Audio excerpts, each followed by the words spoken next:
Okay, so we're back to the lecture content, and we continue with how do Python lists and NumPy arrays differ. So if you think about it, lists are very, very similar to arrays, right? We use lists to create arrays, and in principle, can we actually convert arrays back to lists? Let's check.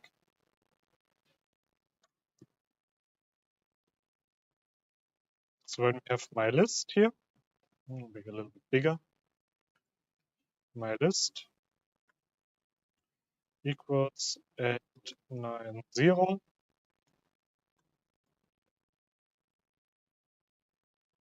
Yes, we have a list, very good.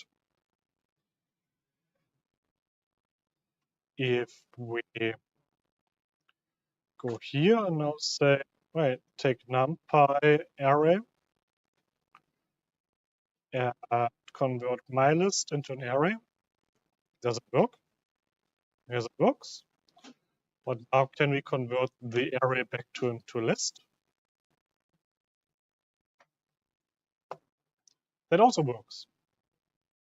And the numbers don't change. The integers, there are 8, 9, and 0. And the only difference now between the array object and the list object is that for the array object, we have written array around it with a bracket, right? Is that really so useful? I can select my second element in my list. I can select my second element in my array. It's 9. So what's the big deal with this whole NumPy array thing? Well, it turns out that well, first of all, we have to live with some restrictions. We have, for example, to accept that yes, my data structures in NumPy are, my arrays are homogeneous data types, and they have fixed sizes. Right? A 2 by 2 matrix has 4 elements. A 9 by 9 matrix has 81 elements. 3 by 3 matrix has 9 elements. In a list, we can just add more elements as we go along. We can have a nested list where one list, let's see, where one list has one element and the other list has 3 elements, right? And Python does this because it's a very flexible data structure. We even can put in letters, we said. Everything is very fine. Now, if we convert this my list to an array, what will happen? It will complain because, well, first of all, we have mixed data structures, but actually Python could handle this. What's the problem is they don't have the same size. Right? But at the moment we allow to construct a 2 by 3 matrix, 6 elements, Python does. However, now all as characters. So let's see, here we have an example. Right, for the mixed data structures, or mixed data types, and what data structure? The heterogeneous data structures. Do you remember how this is called? So we have a list 1 with 1, 2, 3, 4 elements inside. Then we use a list comprehension. Right? This is the data, the command with a square bracket, an expression, and then a for statement for x in list 1, where x is the iterator, and the iterator takes the value of my sequence. The sequence here is list 1. Right, so the first value will be 1.0, and then we type it, put it into the expression. The expression is type, and the type of 1.0 is float. The type of car is string. The type of C is string, or actually character. and the type of 4 is integer. Mixed data structures. In the next list, we do it a little bit different. We actually can execute, or you execute at home. We also ask for the type, but we only ask for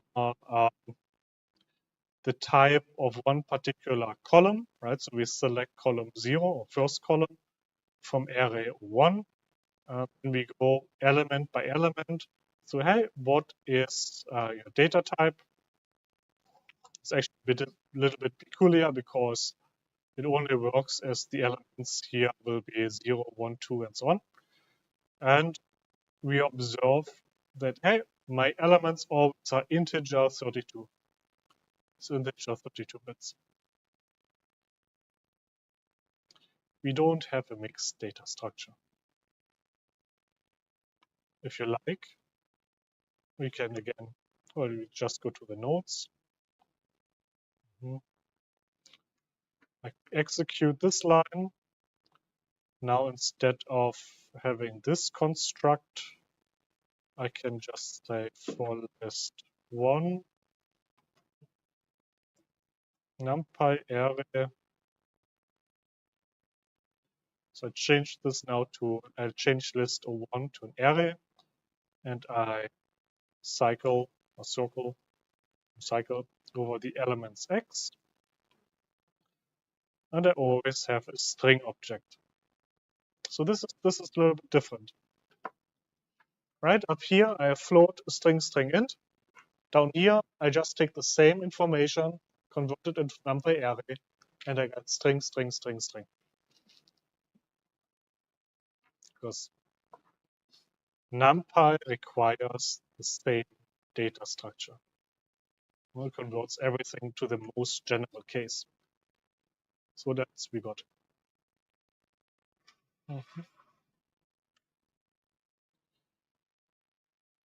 Okay, code reading. So in the first line, we do exactly what I did just now. So we convert the list of 1 into numpy array and call this list to array. Then we print the array. We see it here. So 1.0 car C4, everything nicely in, well, as a list, right? No, it's an array here. Next line, we do the, again, how is this called? This line? What type of command is this? List comprehension. Because the list comprehension you recognize on square bracket followed by an expression and before statement, where x, the iterator, runs over the sequence given after in. So far, so good. And again, we see string as the numpy data type.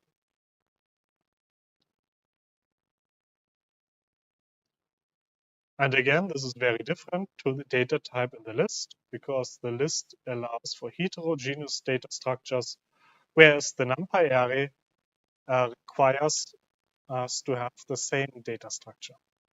Well, data type and the data structure. Okay, we have another example, a little bit more at the nature of NumPy with numbers only 1.0, 2 to 4. If I do a list comprehension over list 1 and ask for the types of the elements, I will get float int. Do you agree? If you disagree, lift your arm.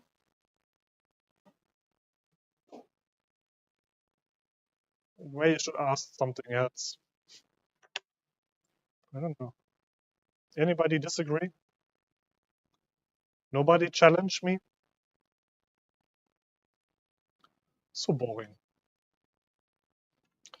You should always challenge, just a little bit, just to keep people awake.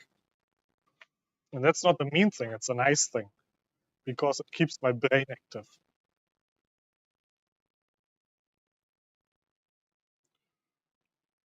No, you still don't want to challenge? A little bit of challenging is good. Okay, so I have to challenge myself then. So, right, that's another thing, right? As a scientist, you also always should challenge yourself. Is this correct what I do? Probably not. Let me check. And if you then figure out, yes, it's actually correct, then you did a good job. If not, then you're like, okay, I learned something, right? And you always, well, sometimes it's just a question of focus. Anyhow, so now it's float int int int. Is that what I said just now?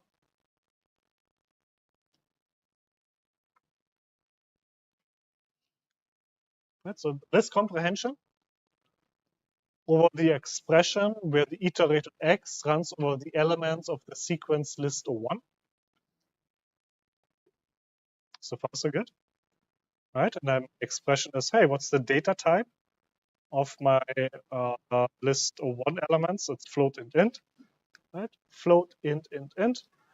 Now, if I do the same thing after conversion of my elements into a NumPy array, I would get float float float. Or you can just ask NumPy array list O1 data type O1 D type, right? So you ask what is the data type, it will tell you float. Shall we check this? Always challenge a little bit. So when you go to your home teacher or whatever, right, and you say, Professor Lüder says I should challenge you, be nice. You can challenge and challenge nicely. Don't need to be rude, right? Okay, so what else? So yes, data type float, very good. Now how about we take my list comprehension? Now getting a little bit with one hand is a little bit slow and tedious. Now I take my NumPy array, I copy this into the sequence position, plug it in. Yes, I see floats, right? But then I don't need to do all of this all the time. I just ask for the NumPy D type, data type. Now you see, D type is part of the function call and attribute, but I can change it a little bit, right? So let's say I put here int inside. Now it's integer 32, right? I put int over here. I get integer. Let's try something new. Int 64. It's int 64 now. Very good. Wow.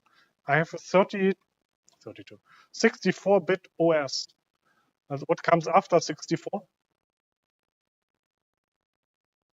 Don't tell me 65, right? It's 128. 128 not defined. That's a pity. How about what becomes before 62? 62. 32, 16, right? Or integer 62 half. How about int 8? Int 8 also half. How many different numbers can you have in int 8? Do you know what's this? Very good. Do you know what's your pixel depth? How many bits has one pixel? Well, it has 3 colors, right? And each color has how many bits? Depends on your color format, right? It should be like RGB. The colors have like 8 bits. And with 8 bits, you can store like 256 different values, normally between 0 and 255. Okay? So if you have your screens all work on 8-bit, by the way, right? If you want to have, well, my screen definitely works on 8-bit. Maybe you have something more fancy. Okay, but if we want to store some bigger numbers, right, we have int 32, int 64. Right.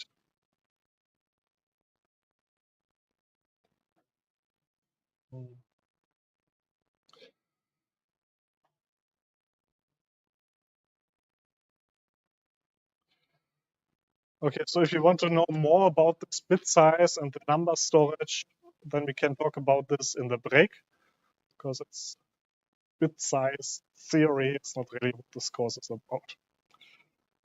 Okay. Right. Data types in arrays. So now you're all experts for what are some differences between list and arrays in what are some differences and common things between Python lists and NumPy arrays. We extend our toolkit to create some arrays. We look into three methods: zeros, ones, and diag. On my side, I mostly use zeros from all of these, then ones, and I basically never use diag. But well, it's good to know. So let's start first with a general syntax, right?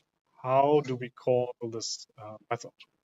So we have to import NumPy, and then we call NumPy zeros and provide a shape.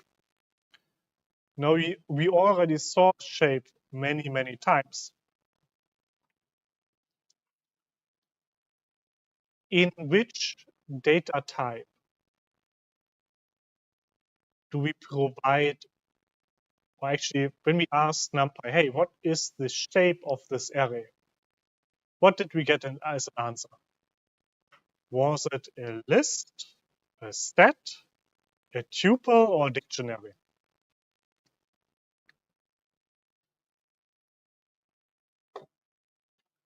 Do you remember? If you don't remember, we can just scroll up a little bit. Where did we ask for the shape? Over here, right? So we want shape, and then we got this as an answer. Is this a list, a set, a tuple? What is it? Well, if you have no idea what it is, we can just type the result into type. Was never closed. It's a tuple. Okay. So we provide here a tuple. That means we need to work with some brackets generally. Then we can specify the data type. Order is not so important. The option arguments here and the like. No. So example, NumPy zeros. So as we define here as tuple 2 by 2, we pass that shape through the S object. So NumPy zeros S. And what we get is a 2 by 2 matrix, right, because the shape is 2 by 2. And the elements are all 0. So let's see. Let's reproduce this a little bit at least. Or you either go down here. This is the example with the differences and common things. Here we go. So we already imported NumPy, we execute, yes. But now I'm very curious. So NumPy dot zeros question mark. Question mark asks for the documentation. So if you look very closely, can't close this.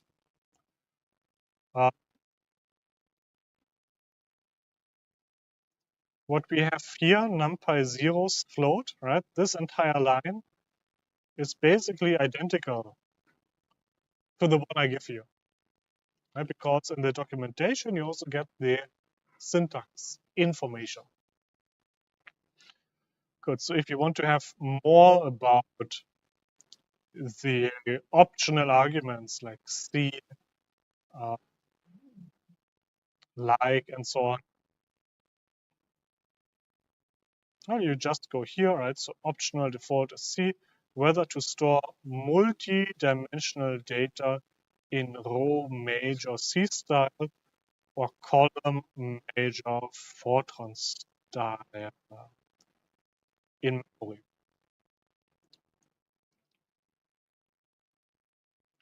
So for those of you who have worked with C and Fortran, those will remember that if you provide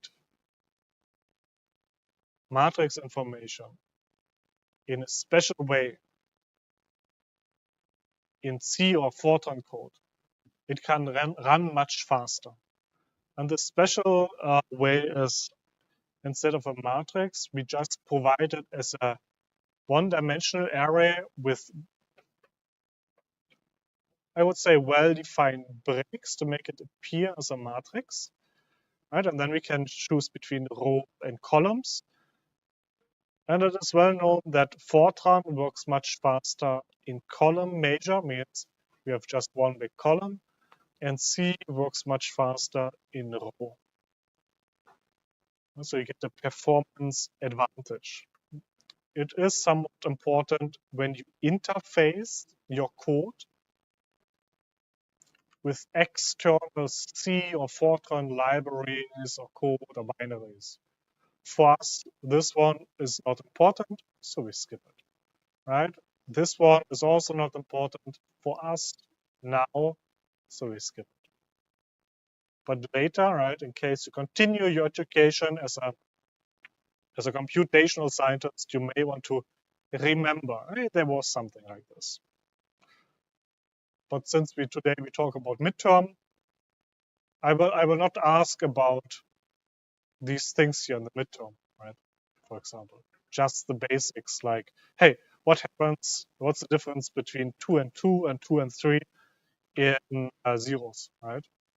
And then you should be able to tell me the difference. So really, really basic. Okay, good. What else can we do with the zeros? We can specify the data type. Right? We can make it int again. So far, so good. If we just provide one number, we just get a row or column. We can make it again as a tuple, just one row. Very good. So the NumPy ones works very, very similar. If you're really interested in NumPy ones, you can again ask for the documentation. And only looking at the function header, but it's basically identical to the one in NumPy zeros. Just that instead of getting zeros back, I get now ones back. I'll close this again. Good. And what else can we do? So if you're not so sure about was the syntax like this, or with some brackets, you just put in 100 times 100 and reshape, okay?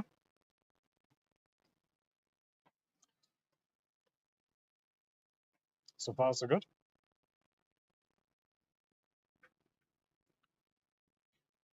Right. So again, sometimes you don't recall if the syntax was like this. Oh no, I should get a tuple, right? Or like this. If you're unsure, try to find a way around, right? Use what you know. You always can arrive at the same result if you have some basic tools at hand. Doesn't mean it's the only path you find or that was given. There are often many different paths. Okay, what else? Oh, NumPy diagonal. So that works a little bit differently. So do you remember what's a diagonal matrix? A diagonal matrix is a matrix where the diagonal has elements and all other elements are zero. And the diagonal is defined where the indices are identical. Well, to be fair, actually, let's stay at the 2 by 2 matrix.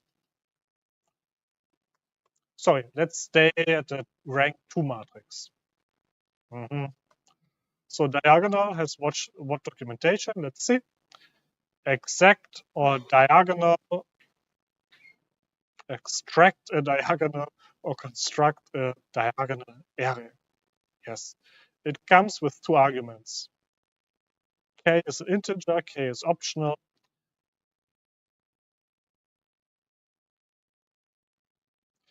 Well, let's explore what K can do. K is fun. So here we have an example, numpy diagonal minus 1, 2, 3. Now we see what we get. This is my matrix or array, 3 by 3. I have elements minus 1, minus 2, minus 3 on the diagonal. These are exact the elements I give. The rest is 0. Okay, let's play around with K. K equal 1. Or we shifted the matrix a little bit. Right, so we shifted 1 unit. Right, we shifted 1 unit up. Let's put there 0. No shift. Let's put minus 1. We shift from the diagonal minus 1 unit, right? So downwards 1 unit. Okay, let's have some more fun here. Do you see this? I commented this out with a hash in front. Let's remove it. Because. And here we put a range. Do you remember how to go negative in a range? From minus 1 to minus 10? In steps of minus 1, right? You need to give the counting order. I didn't import PLT. Unbelievable. So import matplotlib pyplot plot as PLT.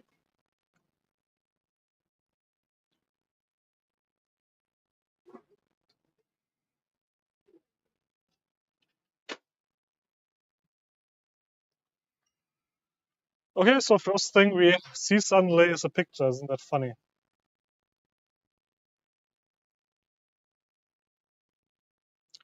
Have you tried this as well? Does it work for you? It's too pretty to be a mistake, right? So it's probably on purpose. Now inspect carefully. This is some plotting, this im show, like image show, and then we put in the diagonal we just created, right? Minus 1, minus 2, minus 3. And if you remember the shape of the matrix, so 3 by 3, right? We have 1, 2, 3 elements. Hey, the little squares here could be a representation of the matrix values. To check this, I make 2 identical. And yes, it looks like, hey, these are the matrix elements here. Very good. Now I say, here's my image. Let's just call it array. Keep it simple. Very good. And we suddenly see the shape of the matrix. So why is this useful? Because when I go to a 100 by 100 matrix, I want to quickly see what is going on with my matrix here, right? And how much are the elements shifted from the diagonal. So I always can add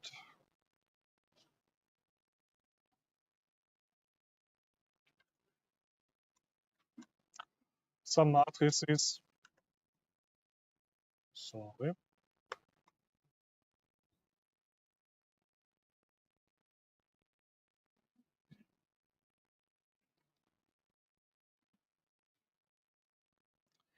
Something different. 100, 100.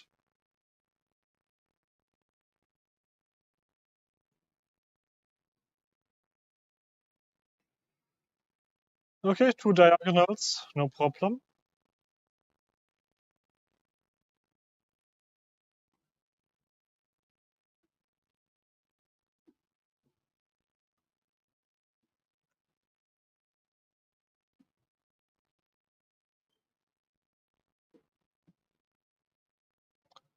Not really sure why it wouldn't do that. Anyhow, something to figure out later. So how many diagonals has this matrix?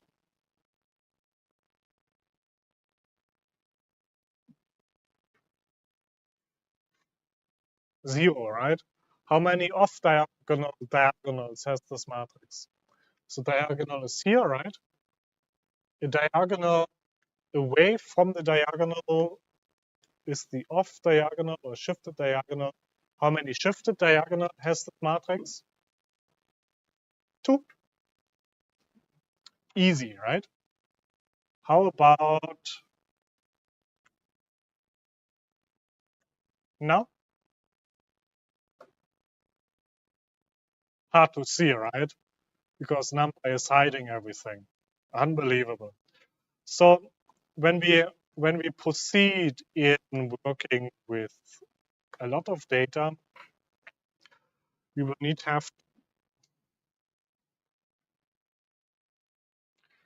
have access to some basic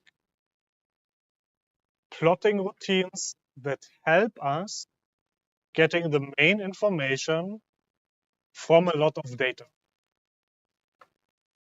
Because if we don't, and we rely on looking at the numbers itself, we might miss important features. Is my point clear? This is important. Why do we plot? Not to show you 3 numbers, right? Not to just plot because we can plot. We plot because we want to show insights into data.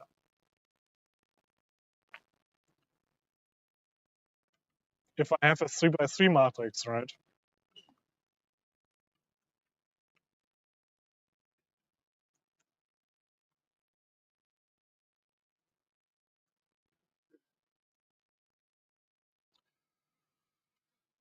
If I have a 3 by 3 matrix, I can choose between making a plot or just giving the numbers. There's so little information in the 3 by 3 matrix. I don't see a point to give the plot, right? It's much more efficient to just give the numbers. But if I have too many numbers, then it is inefficient to give the numbers. So I give the plot. Evaluate what data you have, evaluate which data you want to communicate, and then choose the proper means to do so. Okay. So this is zeros, this is ones, this is diagonal.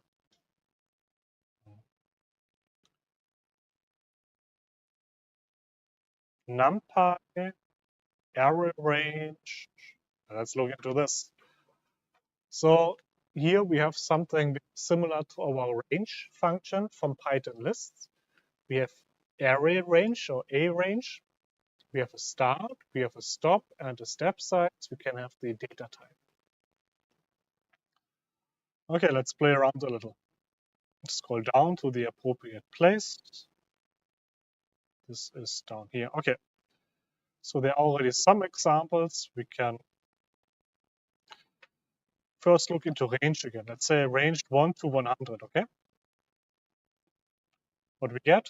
Range 1 to 100. To make this into readable numbers, we would say, hey, take your range, put it into a list to get a sequence of numbers between 1 and 90, well, 99, yes. So far, so good? Okay. Usually, right, we would say, hey, take now this list and say NumPy array and give me the area of these numbers. So first we create a range object, then a list object, and then the NumPy array object. 3 steps. That doesn't sound very streamlined. So instead of doing this procedure, we could just use numpy array range, and say start and stop. Ta-da! The same result, but much quicker.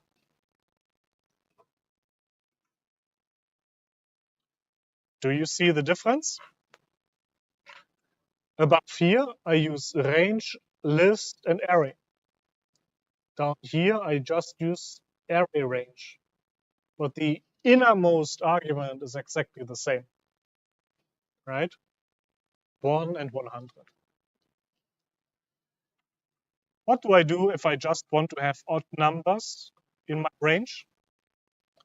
I say my step size is 2, right? What do I do to only get odd numbers in my array? I also specify the step size. So far, so good.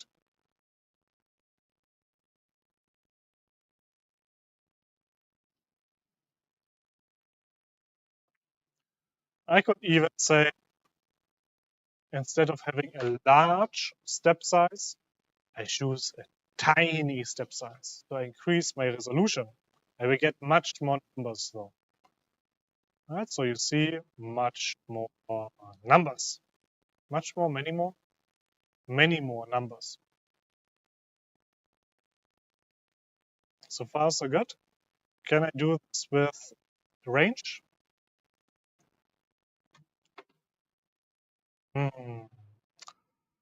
Oh no, Zaugao. I cannot do this with range. So in range, I need to work with integers, right? So I would need to work around with this. I would need to get more numbers and divide by 10. A little bit inconvenient, right?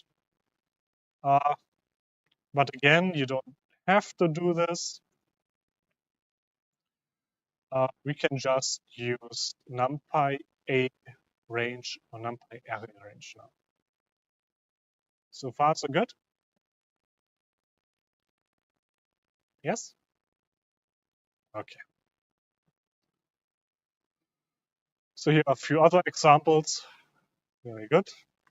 So numpy from function.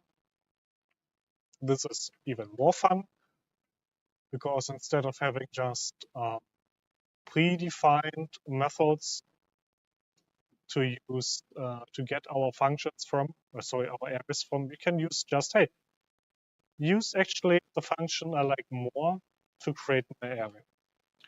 So what can this function be? Well, any mathematical expression in principle. What is a convenient way of implementing this? Well, if we work with a function definition, we would first define a function name, right? So the function name, collect my arguments, return an expression. This is, however, for very simple functions, a little bit cumbersome. So what we do instead is we use the lambda keyword. The lambda keyword is very special because it allows to define a function without giving it a name. Shall we try something? How lambda works? So try to remember lambda, arguments, expression. And this should be like arguments, expression in our general function definition. So of course you can, for reference, scroll down here. Let's try like this. So first, def, the negative of f, we take a negative of x actually. We take an argument x and we return minus x. So far, so good. So when we have negative x, yes, here we go, x, and we pass 9, we get minus 9. Easy, right? So far, so good. So now we use lambda. Lambda, and remember, the argument comes next in the lambda notation. So argument would be x, and the expression that we return is separated by a colon, followed by the expression. So we go minus x. Easy, right? So when you now compare these two function definitions, this is much shorter. It skips all this, hey, give it a name, def, and return. It goes to the bare minimum. And what we get after this is, well, yes, we basically know this is a method. It can be called. Let's see, if we go to negative x, we remove the function argument. And we get the same. Right? So it's the function, it can be called, and the function is called negative x. Just it takes the argument x. Just down here, it's just lambda. Right? A function name to be specified. To call the function, we pass it an argument, right? So that was just 9 over here. Let's see. How do we call this now? So we could say that this whole thing is an object. Objects we always can give names, right? And then I can call my lambda as 9. And I get the same result. Because the bare bone on which it relies is the absolute same. So you know now two different ways of defining functions. One with a def keyword and return, and the other one with just lambda. Now where's the benefit? Now let's see.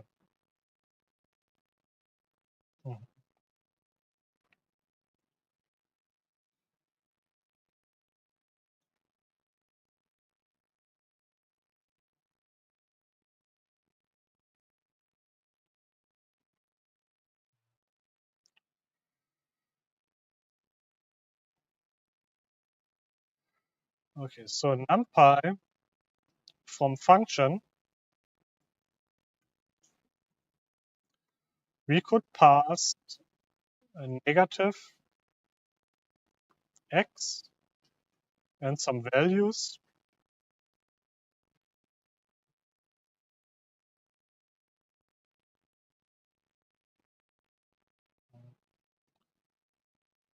Some values.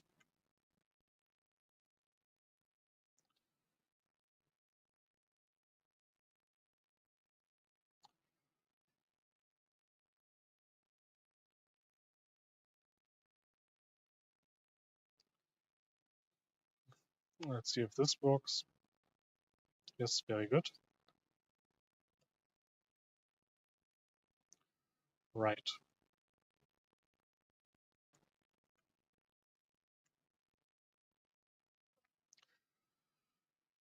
Right, we need to be careful with the number of dimensions, but we can do this.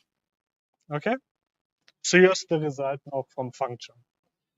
And you see that we always return the negative of an assumed array starting at 0 and at 2. If we put more numbers like 6, we get minus 0, which is 0, to minus 5.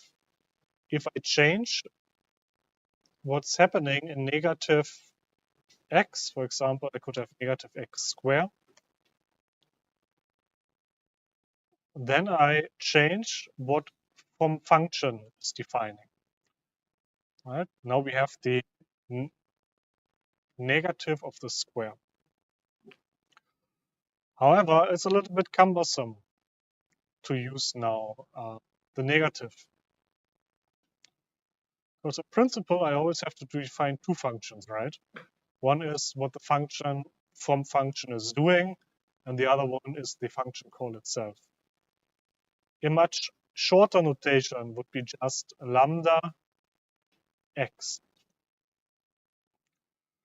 So I can just go here, define my function within the function call, and done am I. So far, so good.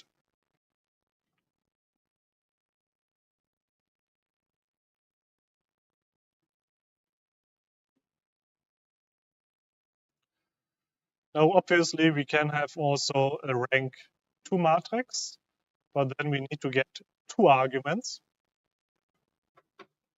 Right? So 2 arguments in lambda separated by a comma, separated by, how was it?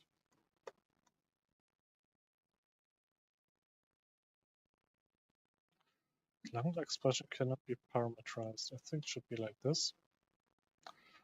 All right, so 2 arguments, x and y.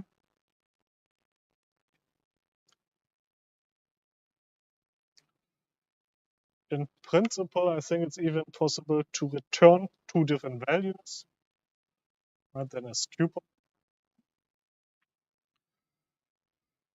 Okay, I think here's a good time to take a break. So we have introduced a from function, a lambda, and how they can be combined. Now, to be honest, lambda is really, really useful because many times we just have some very simple expression like, hey, compute the trigonometric value, compute the inverse of the trigonometric values, vectorize a function, or create a simple area. And then lambda is very convenient to call. And in principle, we even can use lambda in list comprehensions, inline ifs, to check conditions or create a list as well. Questions so far? All right. Easy? Medium. Okay, good.